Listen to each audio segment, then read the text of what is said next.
Okay, I won't waste many minutes on presenting myself. I have worked with IT security for almost 30 years. I'm a cryptographer from the beginning, and I know some Russian. And these two things combined has resulted in this presentation and in a paper that you will get a link to after this presentation. So the title is Flipper Zero, Zero Trust. And the thing is, can we trust the tools that we are using? So first I will begin, what is Flipper Zero? And then I will go through a little bit about the methodology and how I have worked with these topics. And then we'll go through the background, the people involved in developing the Flipper Zero, and the companies involved. And then we have a question. It's almost a small teaser. Does the Flipper Zero leak information today? But it's a relevant question. And then we make a threat assessment, and then we talk a bit about in the IOCs. And we don't have time for questions and answers, but you can, in the break, come to me and ask me anything. So here is the Flipper Zero. How many of you have a Flipper Zero? Not too many, but at least some. This is a very popular gadget. It's like the iPhone for hackers. It's very simple. It's a very aesthetic production of a Proxmark, you can say. I'm a more Proxmark guy, but Flipper creates a simplicity. It's actually not... They do not deliver anything new. All the attacks that they can do we have been able to do that for several years now. So it's nothing new, but the packaging is new.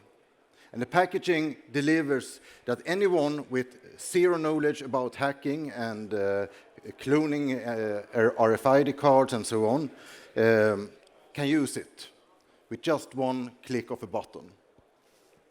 So the simplicity is the new thing with Flipper Zero. So what creates this simplicity? Well, it's a kind of Swiss Army knife when it comes to copy, emulate, and write access cards for physical security. So it has a low frequency antenna, 125 kilohertz. It has a high frequency antenna, NFC. It also has a sub 1 gigahertz listener and sender for car keys, for example, so it can listen to signals in the air and then emulate these signals. It also has an infrared remote controller, so if you want to control someone's air conditioning, you can do that as well. You also have the I button interface. It's also another access card methodology. And plus that, we have the Bluetooth interface, and now latest people showed that they could spam people's iPhones via this Bluetooth interface with pop-ups. And then we have a simple bad USB rubber duck script, more or less only emulating keyboards now, but you can make it more advanced if you want in the future. So the hardware is really, really nice when it comes to this. And this is not a commercial for the Flipper Zero, but it's just to understand the impact and the simplicity of the tool and what it has. And now I'm using it as a clicker for my presentation as well. So all the code, the firmware and all the apps and so on, it's open source. And there are existing other firmware distribution based on the source code, of course, from Unleashed, Roguemaster, and Extreme DexV, etc. But Flipper devices that sell you this tool, they deliver all the updates and the firmware updates and everything like that in their lifecycle management. So the software from Flipper devices is firmware, for example. Q-Flipper, it's an app for your Mac or Windows or Linux system. It's only used for updating the Flipper Zero. Then we have the app for Android and app for iPhone. It's very functional interface. It's actually syncing completely with the Flipper Zero, and all the data is transferred from the Flipper Zero to the telephone and vice versa, and you can actually remote control the Flipper Zero. You can crack keys on the telephone and then send back the keys, and etc., etc. And then they have a small app store. If you like games and things like that, you can download them, but also download different tools for cracking these for the different interfaces. And then a lab platform that you can install and analyze and work more thoroughly. It has a general purpose I/O that you can also connect to other computer stuff and lab in whatever way you want. So this is the dream gadget for every hacker. A tool like this is not without controversies. The first one is that Flipper Zero seems to be Russian. So that's one thing, and it's quite accepted by the community. But there have been different incidents, like, for example, in September last year, PayPal blocks Flipper Devices account with no presentation of any reason. Flipper Devices manages to get back 74% of those money, but not the rest. In October the same year, US Customs sent back 15,000 Flipper devices, and this make Flipper Devices Inc. They have to sell not via distributors in the United States. They are not able to do that, but must sell the Flipper devices or Flipper Zero devices one-on-one. The German Customs destroys 1,200 devices that was going to Russia because of the sanctions. The Brazilian Customs and Israel Customs has completely forbidden it and destroy any item that comes there because it's a criminal tool in their mind. Amazon bans resellers to sell this device. And now, last month, police departments in the United States are put on alert because extremists are using the Flipper Zero devices towards critical infrastructure buildings. So what is the question and methodology in this? This is actually a threat intel report or a threat intel survey that has been made. And when you make some kind of threat intel, you must have some questions that you want to answer. And as I mentioned before, it's Russian. And one question that's actually quite natural to me, is there a possibility that foreign agent, such as an intelligence service, is linked to the product? And the second question, if it is deemed possible that it's linked, is there an indication that data is collected from the devices? So the first part has been done through OSINT during 3 or 4 months. The article has about 80 references to different sites in Russia and in also Western sites. And it consists of company homepages, interviews, blogs, social media, and so on. And of these different sources, I have compiled the results and the assessment. And all the sources are not completely truthful. For example, LinkedIn. How can you trust LinkedIn? That's a quite relevant question. So all the references in the article, if you download it, are evaluated as a source, how much I trust the source as a source in general, and secondly, the information, if it's consistent, logical, etc., or illogical, or something like that. So you can always, when you read the article, you can always trace back to understand the references and what it means. So if we look at the companies and persons behind Flipper Zero, so the first thing we see is Flipper Devices, Inc. It's a mailbox company in Delaware, in United States. Or it's a company in Delaware, United States. And the other companies, Design Heroes, Esage Lab, Hackspace Neuron, Fairwaves, OnSec, they are all Russian. And if we look at Flipper Devices, Inc., we see that it's just a mailbox company where you can have an official mail address. It's a small shack, actually, if you look at Google Street Map. And if you want to contact them, their official contact address is a Gmail address for global shipping. So the question is, who and what company and what structure is behind the development of Flipper Zero? And if you look at Russian blogs, you can see that the prototype was already finished for Flipper Zero 6 months before the Kickstarter project started. And so, the organization that developed it was Neuron Hackspace. And the founders of Neuron Hackspace was Esage Lab, Fairways, and OnSec.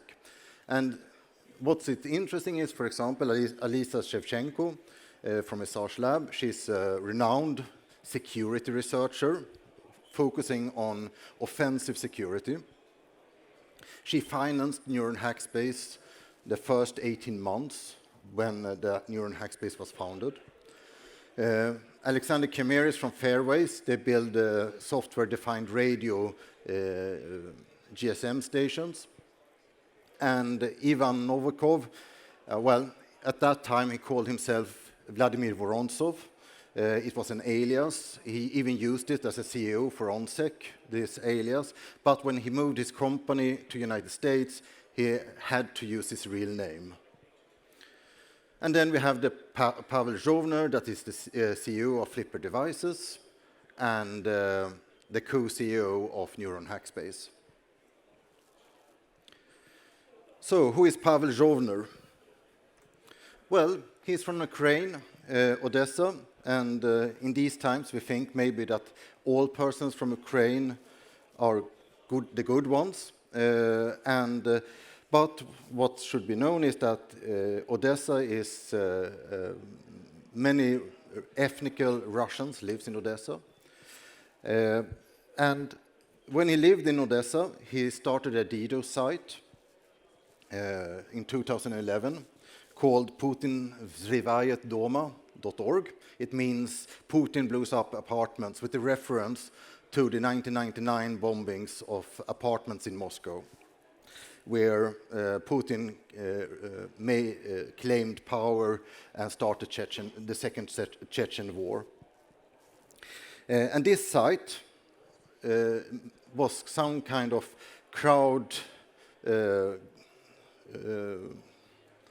crowd-built DDoS attacks, where they used the low orbit ion cannon for the DDoS, where the people just downloaded the JavaScript from the site and then started to DDoS whatever this site pointed out.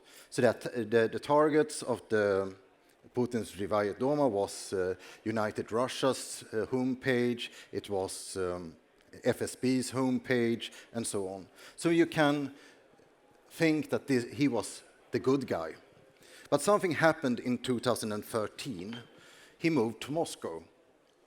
And he probably joined Neuron Hackspace around that time. If we shall believe his own account, he already had joined Neuron Hackspace before he moved to Russia. But I'm quite uncertain when he actually joined. And what he did when he was in Moscow is that his actions showed something else than when he ran the DDoS site. So in 2014, he tried to sabotage Alexei Navalny's blog They tried Alexei Navalny, the activist that was poisoned by Novichok and then now is imprisoned.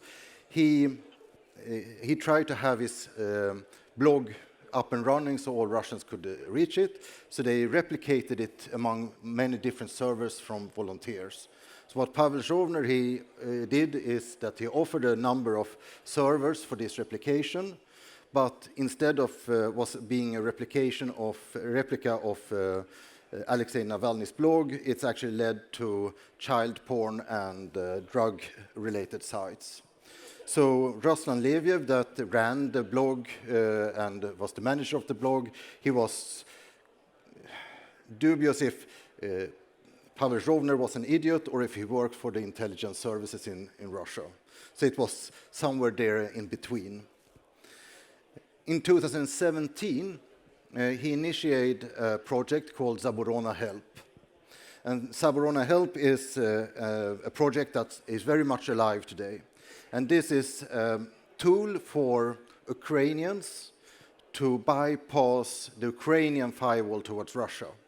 So what Ukraine did in 2017 and increased until now is the ability for Ukrainians to reach and use the parts of the Russian internet. So in 2017, they blocked the social media sites and so on, and wanted to redirect the Ukrainian people to use Western social media and so on. But then when the war started, this blockage of Russian media sites started and so on. And this project helps circumvent this blockade. And this project is very much alive. So I would say this is something is more pro-Russia than pro-Ukraine, if you can see which side he is on. Then we have Alisa Shevchenko. She's a renowned security researcher. She won the Porn to Own 2021, the first woman to do that. She founded a company called SR's Lab, or TSOR. So SR's Lab is more a brand name, but the companies, they are an individual company and a company called ZOR. And ZOR is, in her translation, it's digital weapons and protection. When she translated it to English, but in Russia, it's only an acronym for digital weapons. And she founded also the Neuron Hackspace. And she was very proud during that time that her company was more or less built like a hacker group, very loosely held. People could sit everywhere. She didn't need any office. And she claimed that she manufactured attack tools qualifying for Wasner arrangement for list for munition exports. And her notable customers was Dialog Nauka, and Dialog Nauka is a main cybersecurity vendor to the Russian government, especially FSB and the Russian military.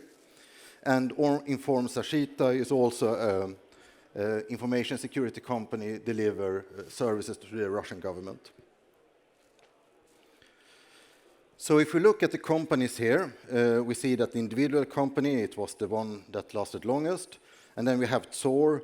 But one important thing is that to note is that TSOR was founded a little bit after Neuron Hackspace. And something happened in December 2016. The US government, President Obama, signed sanctions towards including lots of Russian entities. And among them were SR's Labs, because they provided tools to GRU and FSB for them to be able to do the DNC hacks, the Democratic National Congress, and in that way affect the American election.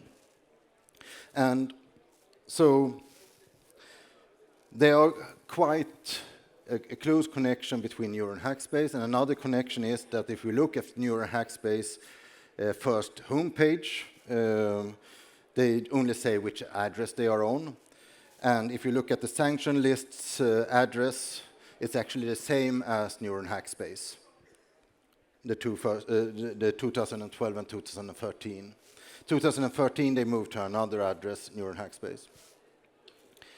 And there are some unclarity which company do what. So Alisa Shevchenko as a person, she was not sanctioned, but her individual company and Tor was.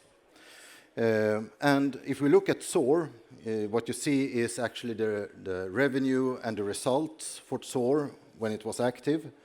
And you can see that the revenue, the sales, was completely zero the first 3 years, and in 2015 it actually made some revenues.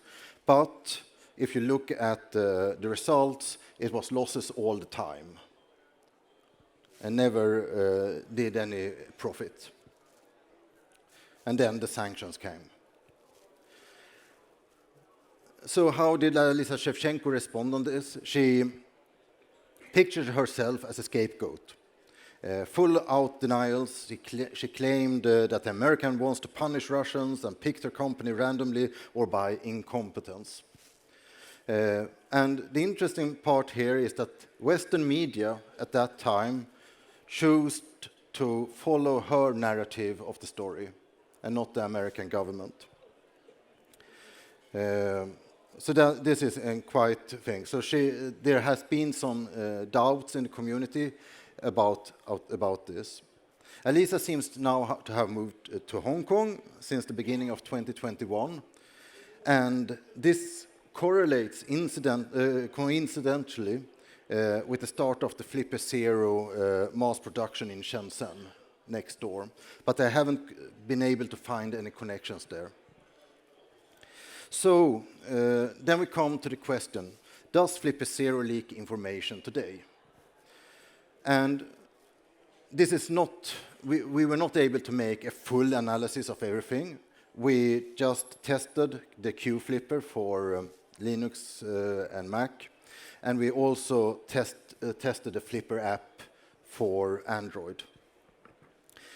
So the methodology here was test beds, eavesdropping the external communication to see what kind of telemetry was sent to the servers, and also a simple code review of the open source. So Q-Flipper doesn't have any telemetry. It's 4 GET requests with nothing in it. And the function of the Q-Flipper app is quite minimal. But Android Flipper app has 3 telemetry frameworks implemented, and they are not fully used. So we have one, Sentry, that is a common one for Android. They have linked log library. You can link any library into Sentry quite easily, but they have linked Timber, which is a log library for Android, local logs from the app. They have an own developed library called Metric, which actually record when you are, which buttons they are pushing, which functions they are using, when their syncs are made, and so on from the app. And then Countly, it's some kind of framework that doesn't seem to be used at all at the moment. So some telemetry has been found being sent to the servers. It was like a unique user ID and the IP address, but otherwise it's quite low on telemetry. But the frameworks to send almost any kind of telemetry to these servers is in place. So then we come to the threat assessment. And the threat assessment is linked very much to the app. So as you see on the right here, you can see a screenshot from the iPhone app. You can actually add own metadata to each key that you store on the Q-Flipper, and on the Flipper Zero. But you can't add the metadata on the Flipper itself, you do it on the app. And it's actually the app that syncs to Flipper Devices Inc.'s servers. So the possible scenario here is that if lots of security researchers, pen testers use this Flipper device, it's a 500,000 devices that they think will be sold this year. And people used it on their corporate cards, they use it on everything that they can get their hand on, they level up the Dolphin and so on.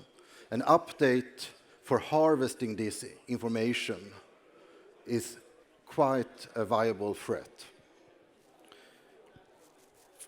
They could claim that the open source project has been hacked, for example, and it was some kind of supply chain attack and they are innocent. That's a possible scenario as well. And it can also be a third party that attacks the open source project. And there are also some other interesting things that we must think about, is that they are planning to implement other features like Flipper Meet. Is more when you go and you can connect with other Flipper devices and exchange credentials and exchange information with other devices. And also that could be, now the problem is limited to one person is copying one card, but it will be easier for people to share access cards with each other if this function is implemented. And then we must remember that in Russia, it's actually a gangster economy. And I don't think this is an exaggeration to say that. But if you are too successful with something in Russia, the oligarchs or the government will be quite interested in this venture. And this makes it quite dangerous for the people and the families related to this product for extortions and so on, if they are not already linked to the security services. If you look at the LinkedIn, most of the people are from the Moscow region, but something happened during summer and everyone moved to Georgia, according to LinkedIn, but I don't know. So the consequences is that they could actually harvest keys and encryption keys and access credentials for hotels, buildings, critical infrastructure, and so on. So the answer to the questions we had is that, well, I think it's an even chance that there is a link to the Russian intelligence services. So one should be really careful using this tool. And I base that the founder is on the sanction lists of the United States, Alisa Shevchenko, and in the United States they have reevaluated the attribution of Russia when it comes to the DNC hack, and validated the attribution first once 2017 and then secondly in 2020. And then Pavel Zhovner's bad judgment or his actions after 2013 when he moved to Moscow is also things that fall into this response. And the telemetry, well, not much yet, but the infrastructure is there. And it's quite difficult to map where Flipper Devices Inc. have the servers, but if you look at IP addresses, because they have hidden everything behind Cloudflare, but some of these domain names and servers were on the Russian Federation before they were hidden behind Cloudflare. If you look at, for example, domain tools and make a research there. And the indicator of compromise, well, today it contacts FlipDev, Flipper Devices.com, Flipper01. I think you should check that. So if someone has the app on their phone, you will discover them. There are some domains in code, but they are not contacted.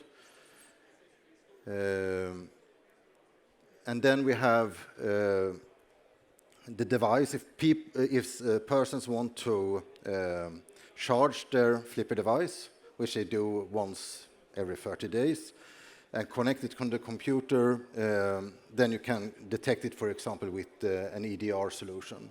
So, for example, Windows Defender catches people that connect and try to charge their devices through their company PCs. So finally,